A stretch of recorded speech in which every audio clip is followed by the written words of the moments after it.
Good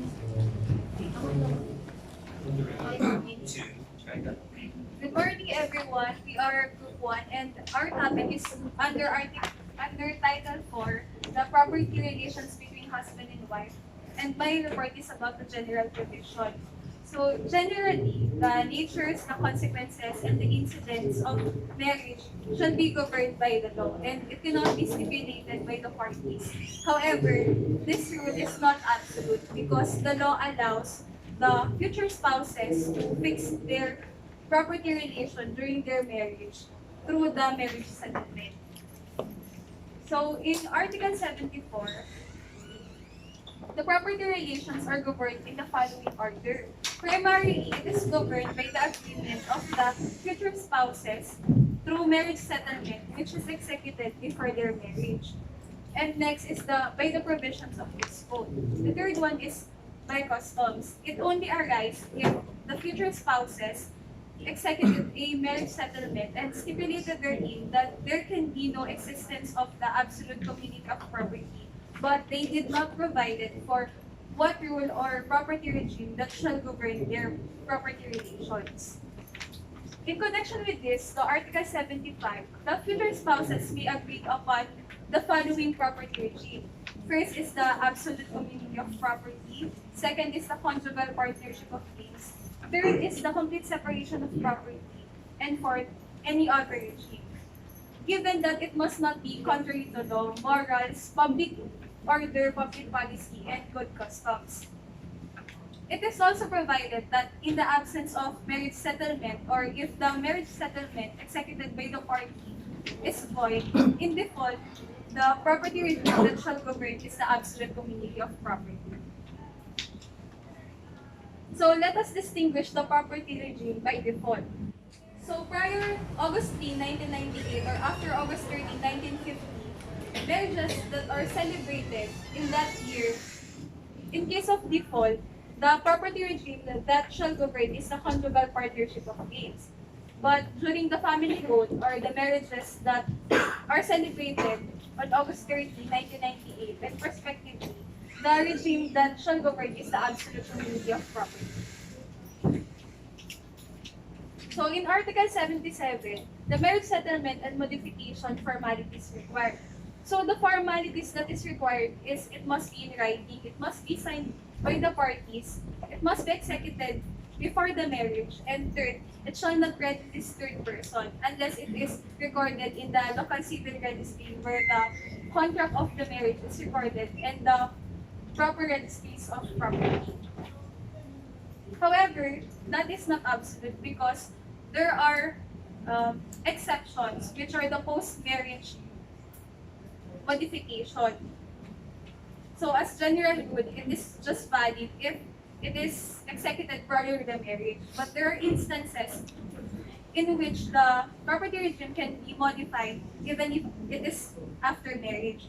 The first one is if the absolute community of property or the conjugal partnership of gain is dissolved and liquidated upon the decree of legal separation. And the second one, on our prior topic, the Article 66 and 67, if the absolute community of property, when the spouses are legally separated, but they reconcile and agree that their former property shall govern or it will be revived, then modification is allowed. The third one is if there is a judicial separation on the ground that if the spouse abandons the other without just cause or if the spouse fails to comply with the marital obligations. And the other one is if there is a judicial separation of power under Article 135. So 135 provides for the causes on which the judicial separation will be decreed upon. First, if the spouse of the petitioner is sentenced with penalties which carries with it the civil interdiction. So in this case, the civil interdiction refers to a deprivation during the sentence, during the term of the sentence, of the rights of the person on parental authority, the guardianship of either the persons or the property, the marital authority, and the way he managed or disposed the property. The next one is if the spouse is, just like in Article 128, abandons the other on the ground of without just cause, and if he fails or she fails to comply with the marital obligations. And the next one is if at time of the petition, the spouses are separated in fact for at least 1 year, and it is impossible for them to reconcile. And lastly, if the spouse jointly filed a petition for the dissolution of the absolute community of property or the conjugal partnership of case. So, um, let us distinguish the modifications required during the new civil code. So in Article 122, it is expressly stated there that it is governed by the statute of frauds. However, upon enactment of the family code, it is not expressly provided. But notwithstanding that it is not expressly provided, it shall continue to be governed by the statute of fraud. So, statute of fraud is the statute in which writing is required and the signing of the parties is required for it to be enforceable. So, according to statute of fraud, it is unenforceable until ratified. It is not void. Under Article 78, the parties in the marriage, the minor referred here in Article 78 are the parties which are at least 18 years old or but below 21 years old.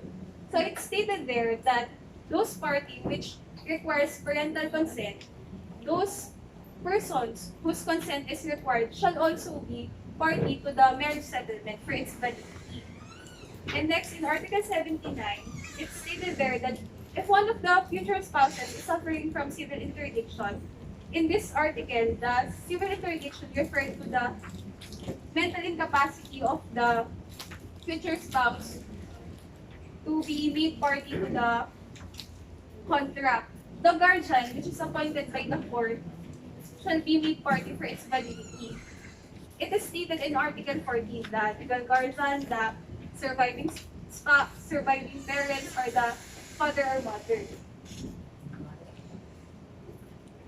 In Article 18, it is stipulated there that absence to the contrary of the stipulation on marriage, if there is no contrary to that marriage settlement, the Philippine law shall govern, regardless of where is the place of the celebration of marriage or where is the parties residing. There are exceptions to that rule. First one are where both spouses are alien. The second one is with regards to the extrinsic validities. It is the forms, which is the outward requisites, and the solemnities. It is the concept where the two parties agree to contracts and they should follow the required formalities. It is the contracts affecting property not situated in the Philippines, and the contract is executed in another country. And the last one, shall not apply with respect to the extrinsic validity, also the forms and solemnities of the contracts entered into the Philippines, but affecting the property situated in a foreign country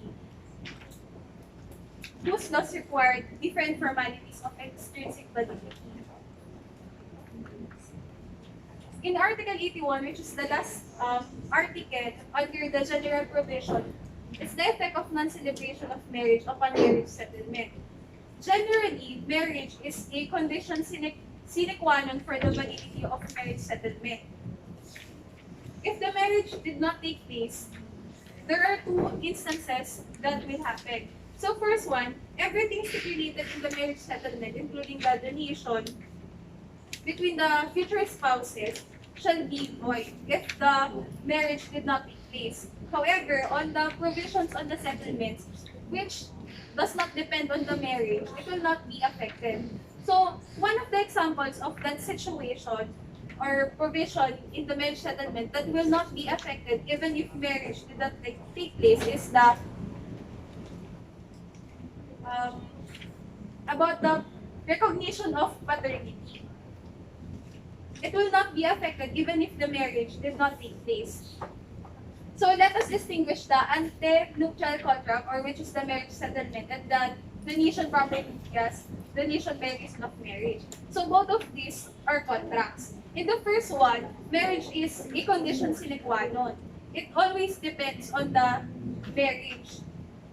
This is the marriage settlement. And the second one is the donation proper nuptias. It does not depend on marriage for validity. It is a condition, a resolutory condition. It can only give cause or rise to a condition. If it is not revoked, it continues to be valid.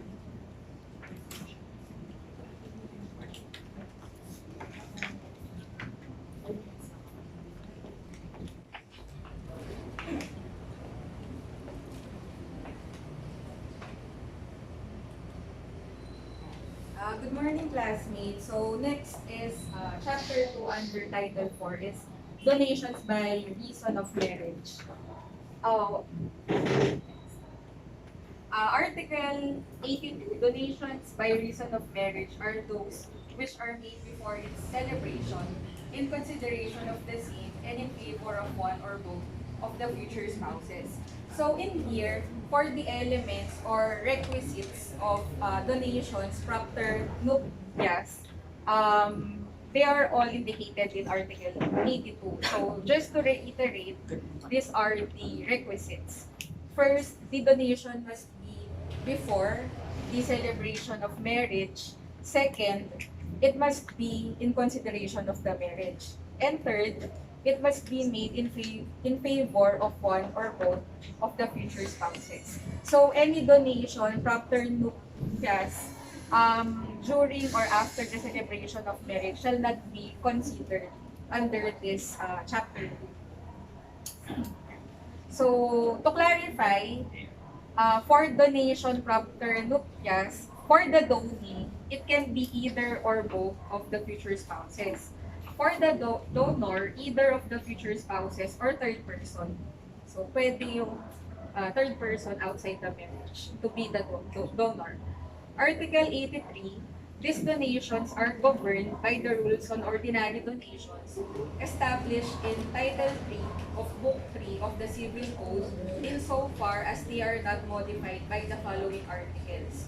So, for the forms that we should consider in the donations we are discussing, we should take note the provisions under the Civil Code regarding ordinary donations. In this case, it should not be modified by the Articles 82 to 87 of the Family Code. Yeah. So under the Civil Code, specifically Article 748 and 749, otherwise the donations will be void. So what are these articles?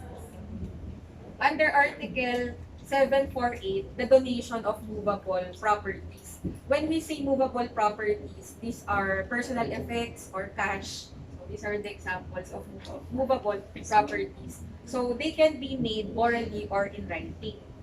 The oral donation requires the simultaneous delivery of the thing or the document representing the right donated. And if the value of the personal property exceeds 5,000 pesos, the donation and the acceptance shall be in writing, or else the donation will be void.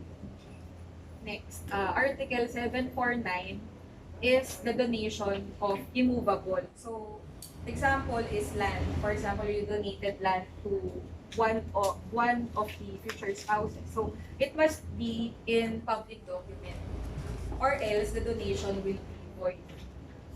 Okay. Next.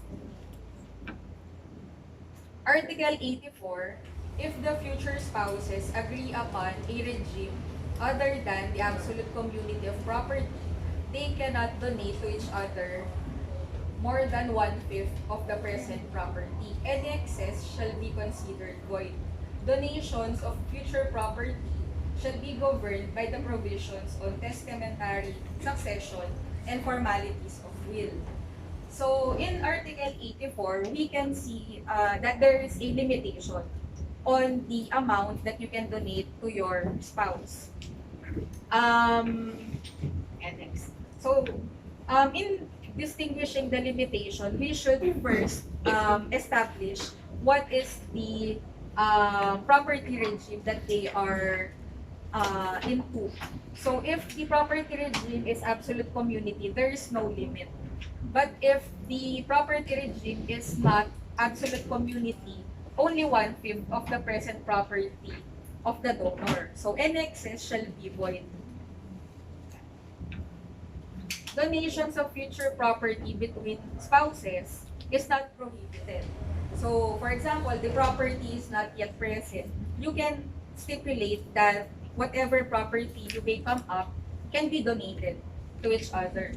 So, it shall be governed by testamentary succession and formalities of will, meaning the donation shall take effect after the death of the donor.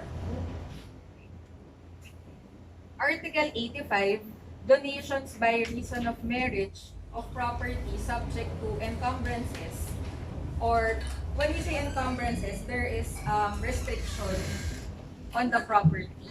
So there is a possibility that it will be garnished or turned over to other person. So in any case, it shall be valid, and when the property is foreclosed, and it is sold for less than the total amount of the obligation, the donee shall not be liable for the deficiency. But if the property is sold for the total amount that is exceeding the said obligation, the excess shall be entitled to the donee. Article 86, a donation by reason of marriage may be revoked by the donor in the following cases. So this is just a review of what we have discussed in our previous meetings, wherein there is a marriage that is declared void ab initio, legal separation, annulment, and others. So we are going to discuss each of them in the following slides. By reason of non-celebration of marriage. So what will happen to donation propter nuptias if the marriage did not take place? So the donation is still valid, but it is subject to revocation. By reason of judicial declaration of nullity of marriage. Again, in here, the donation remains valid, but it can give rise to revocation, except under Article 40 and 41 of the Family Code, wherein the donee, Article 40, the donee contracted the marriage in bad faith, and Article 41, both spouses acted in bad faith. So if we can remember, under these two circumstances, the donation is revoked by operation of law. Next. By reason of annulment of marriage. Again, the donation remains valid, but if the donee acted in bad faith, then the donor may revoke the donation. By reason of legal separation, same, the donation remains valid, but if the donee is the guilty spouse, then it can give rise to revocation of donation. By reason of compliance with resolutory condition. What is a resolutory condition? So, this is an obligation subject to be immediately demandable, but it is extinguished upon happening of the condition. So, the donor acquires the right to revoke the donation when that condition happens. By reason of ingratitude. So, donations propter nuptias are revocable by reason of ingratitude. The acts of ingratitude are enumerated in Article 765 of the New Civil Code. So, it states that if the donee should commit some offense against the person, the honor, or the property of the donor, or of his wife or children under his parental authority, and if the donee imputes any criminal offense involving moral turpitude, and if he unduly refuses support when the donee is legally or morally bound to give support to the donor. So these are the exclusive list to be considered as an act of ingratitude. So again, these are revocable donation if they fall under this acts. Prescriptive period of the action to revoke. So aside from the final decree of legal separation, other grounds for revocation are not explicitly stated under the family code. So if the ground is the issuance of the final decree of legal separation, you have 5 years from the issuance of that decree. For acts of ingratitude, we are going to follow the rules on ordinary contract, which is 1 year prescriptive period, and other grounds, 10 years. It is based on Article 1144 of the New Civil Code. Article 87, every donation or grant of gratuitous advantage, direct or indirect, between the spouses during the marriage shall be void, except moderate gifts which the spouses may give each other on the occasion of any family rejoicing.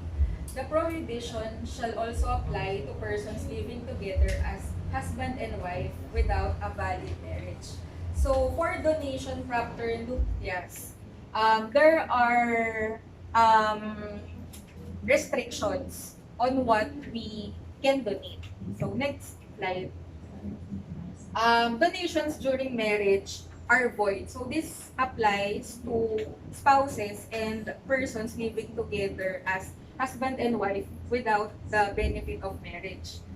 Other prohibited transactions is selling of property to each other during marriage and leasing to each other. Parang weird kasi na bentahan mo yung asawa mo or magparenta ka sa kanya.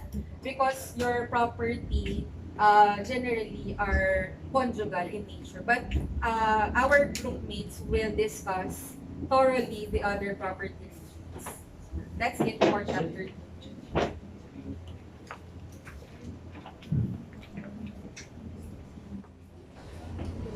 So, good morning. So far, we have learned the general provisions for the property relations between husband and wife, as well as donations between marriages, between spouses. For this part, I'd like to discuss the first regime under the property relations between spouses, which is the absolute community of property. So, in the earlier presentation, the first presenter have mentioned in Article 17 that the spouses may agree the marriage settlement that would govern in their marriage. In the particular article, it was mentioned that they can agree on absolute community property, conjugal partnership of gains, complete separation of property, or other regime. In case, however, that there are no regime or stipulations agreed by the party, then the default would be the absolute community property. So for this topic, there are 6 governing sections, but on my part, I'll be discussing sections 1, 2, and 3, which will cover Article 88 to Article 95. And the second part will be discussed by another classmate.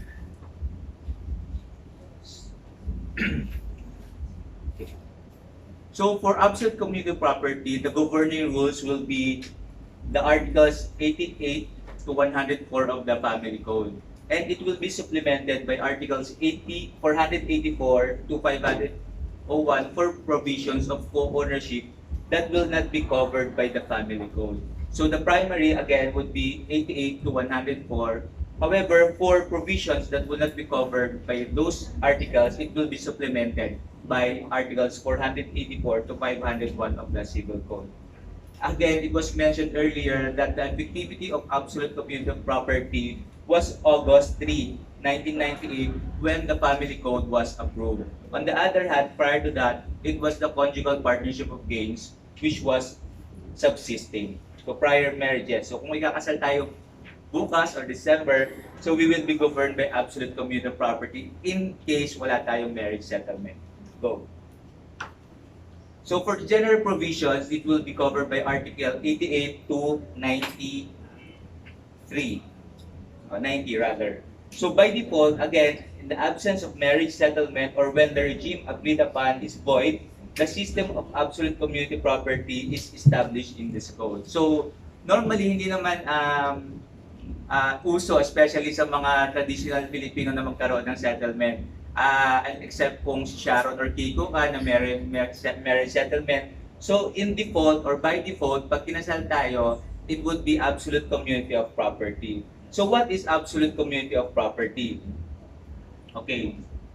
It's basically a co-ownership regime of property brought into and acquired during the marriage, with exceptions, however, on the following provisions.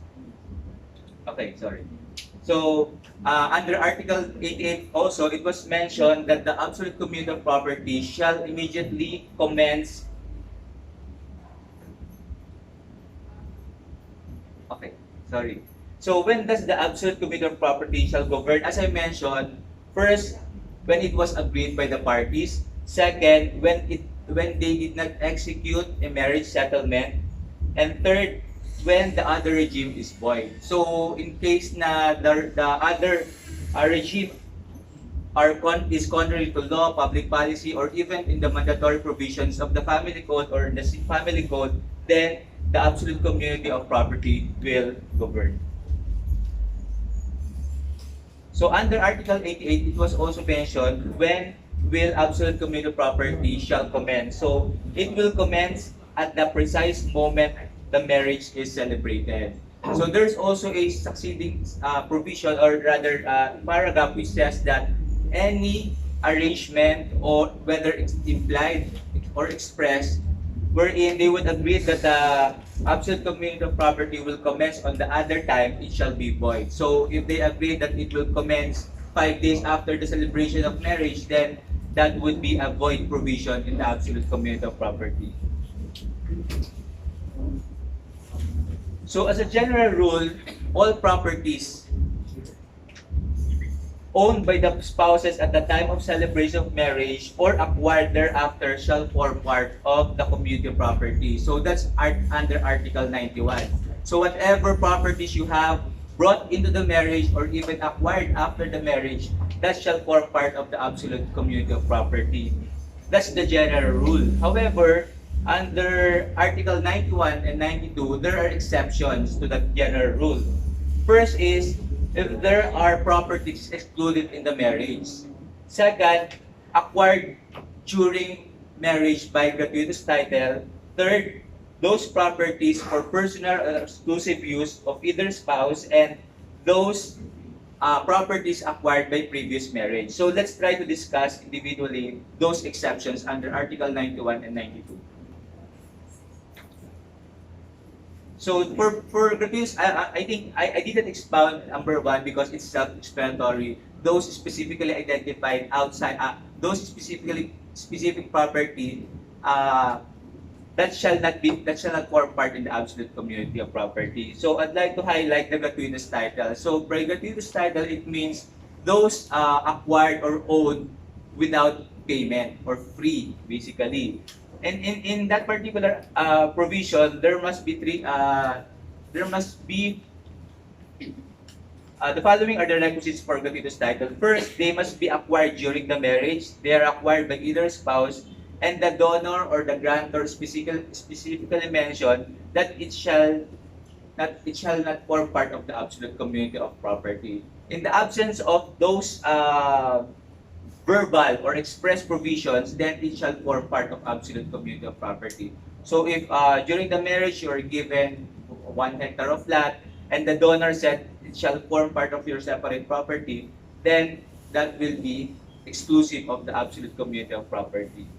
The third exclusions would be the property for personal exclusive use. So by definition, these are properties like clothing, shoes, and even cell phones for personal use. However, for purposes of distinguishing whether property is exclusive or not, the book, or rather some materials mention the value. If it depends on your social status. If you are rich or you are poor, it would depend. So it's not the book, or rather the write-up about this is not exclusive. So it depends on your capacity or in your property wealth. Okay. However, for that exclusive and personal property, it was specifically mentioned in the article that jewelry shall form part of community property. Because for some reason, jewelries are expensive in nature. They high valued items. And finally, what shall what shall be exclusive would be those acquired by either spouse who has legitimate descendants by former marriage. So and that would be covered by Article 92. So go. So for charges, there are actually 6 items under that will be under Article 94. I'd like to fast track this particular discussion. For support, go. So support, these are the normal support that we experience or charge. These are chargeable to the absolute community property. So dwelling, clothing, medical, education, even at the age of majority. So if we have kids that are pursuing post-degree programs, then that will also be charged under the community property. Go. Debts and obligations. So this is basically a general rule. Debts and obligations incurred by administrator, both spouses, either spouses provided with the consent of the other, as well as those debts and obligations without the consent of the other, only to the extent that the family has been benefited, shall be chargeable in the absolute community of property. Third, taxes. So these are payments result in the maintenance of the properties that shall also be charged to APC. For education and self-improvement between the spouses, and even donation or promise for both spouses to their legitimate child. So I'd like to emphasize that the word legitimate, it shall also be charged to absolute community of property. Antenuptial debts. So these are debts incurred prior to the marriage. So debts before marriage is so far down to the benefit of the family. So again, I'd like to highlight that the obligation must benefit the family before it shall be chargeable to the absolute community of property. Liabilities by reason or crime or default. In general rule, ACP shall not be liable for expense and obligation arising from crime or quasi-delit. However, the exception is if there is insufficiency in the separate property, whatever advances shall be made in the absolute community property shall be deducted in the proceeds in case of liquidation of properties of ACP. Okay, and finally, expenses for litigation between spouses. However, the requisites for that before it can be charged to ACP is it must be between spouses and it shall be groundless.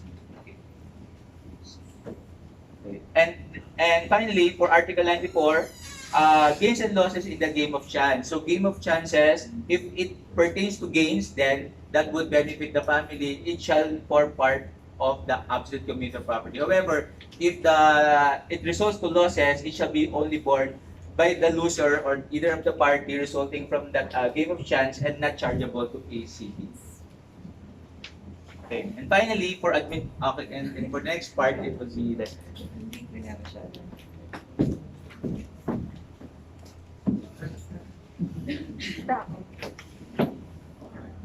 So yun guys, shorter discussion lang on my part ng absolute community property, which is section 4, 5, and 6.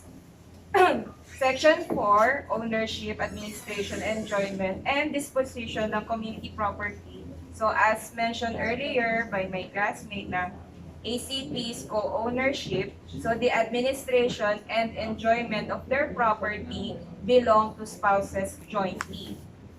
There's no need for consent in administrating their community property. Take note, no consent in administration only. However, if there is agreement between spouses, the husband's decision shall prevail. So as mentioned earlier, their property is enjoyed jointly. There are following situations that they could, either the spouses can enjoy the sole power administration of their property, or situations like the spouse is incapacitated without the need of the court approval in administrating their community property. Second, during legal separation case. And third, The aggrieved spouse who was abandoned may petition to be the sole administrator. So, as mentioned earlier, there's no need or there's no consent in performing an act of administrating their community property in case of disposing or disposition of their community property. There must be written consent, a written consent of the other spouse or a competent court, because sole administration do not include the disposition of community property. And in the absence of this consent, it will be void, yung disposition of property nila.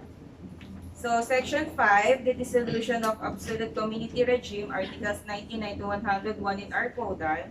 So, a while ago, it was mentioned that the commencement of the property shall start at the precise moment of the celebration of marriage. So, there are also causes for this ACP to be terminated. Causes are death, annulment, legal separation, judicial separation of property during marriage under 134 to 138. ACT only exists in a valid or at least voidable marriage. And it would not exist in a void marriage. It was mentioned in this section, the separation de facto. Separation de facto, the difference lang yan in legal separation, there's no decree. Right? There's no court or petition here. But if there's a without justifiable cause, then it lasted for already 1 year na that spouse abandoned the family. It could be a ground for legal separation. Section 6, short discussion lang because on this part, procedural na lang to. So, in any case na nag-apply yung termination nila, the following assets and liabilities should be liquidated, including the inventory here, listing of separate properties, lahat ng properties nila would be separated, even the exclusive properties delivered to them, the net assets, the obligations, the presumptive legitimes of common children. So, it was mentioned na presumptive lang siya because the final legitim can only be determined upon the death of the person whose succession is under consideration. And even the conjugal dwelling o yung tinitirhan ng buong family. So, the spouse whom the majority of common children chooses to remain. So, most likely, yung mother ito. So, yung bahay na tinitirhan nila, it could be, pwede nang iwan yun ng husband, sa wife, and their children. So, termination of marriage by death. By reason of death, liquidation of ACP is mandatory. However, if there's a lapse of 1 year and no liquidation of any disposition, it is considered void. And if it is a subsequent marriage, complete separation of property. Mandatory regime of complete separation if no liquidation within 1 year from the death, this shall work. So, yung next topic is so, dito mag-i-start yung differences ng mga property because ACP. So, please refer to our handouts na distribute kanina yung differences niya. As per Attorney Cervantes, we needed to show it in a table para mas madali yung maintindihan. We have handouts pa na we didn't, maybe this week.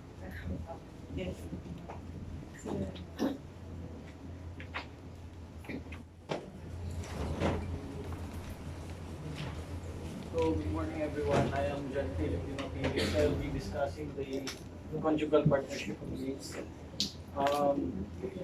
Conjugal partnership of gains, it is a special type of partnership wherein the husband and wife place in a common fund product, proceeds, fruits, income from their separate properties, and those acquired by their child, by either spouse through their efforts or by chance. Upon dissolution, the net gains or benefits shall be divided equally between spouses unless agreed in the marriage. Next slide, please.